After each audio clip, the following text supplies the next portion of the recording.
morning! May nagbigay pala sa amin ng isang saging na hinog. Tingnan mo, napakalaki guys. May ganito ba kayo? Sino nakakain ng saging na to? So, gagawin namin dito ay slice namin to into 100 pieces para hati-hati kaming magkapamilya. Charot. At ito na guys. Iwain natin to ng 100 pieces. Sinong may kayang maghiwa dyan ng 100 pieces? Pwede nung pala kainin to Judy ng ilaw. Pwede naman. Masarap eh.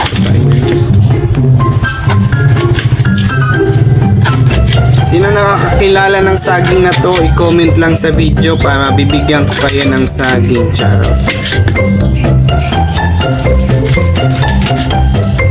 Long, sarap. Tikman na natin, Judy.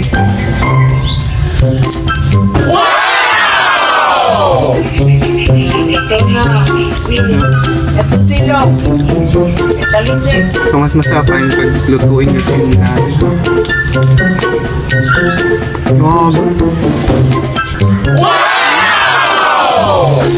Sarap, diba? Sarap.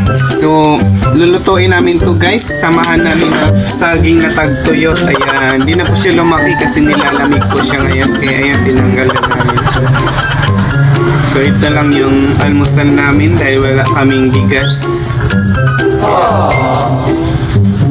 Ayan. Lutuin na namin to.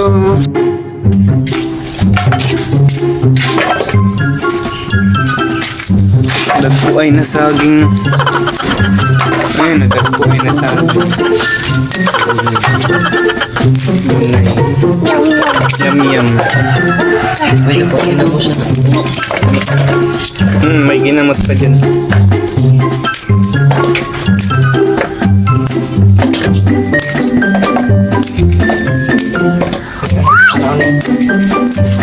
Sakto na yung Judy.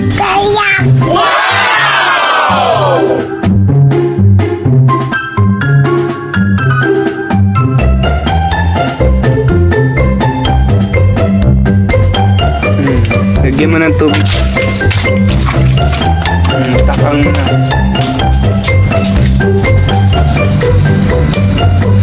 Takpan mo.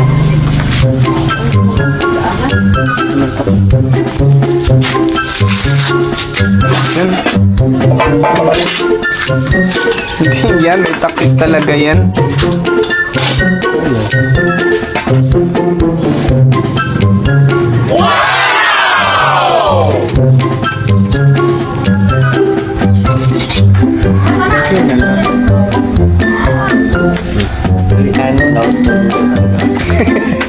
Yung itsura.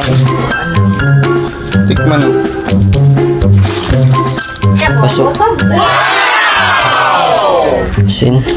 So ayun, ready to serve na yung niluto namin na saging. Salamat nga pala sa nagbigay nito. At dahil dyan, kakain na si Mudra kasi kanina pa siya nag-aantay. Kaya hanggang dito na lang ang video na to. Mag-like and follow kayo sa aming Facebook page na Team Baby Ko. At mag-subscribe sa aming YouTube channel na Team Baby Ko. Maraming salamat. Hanggang sa muli. Bye-bye!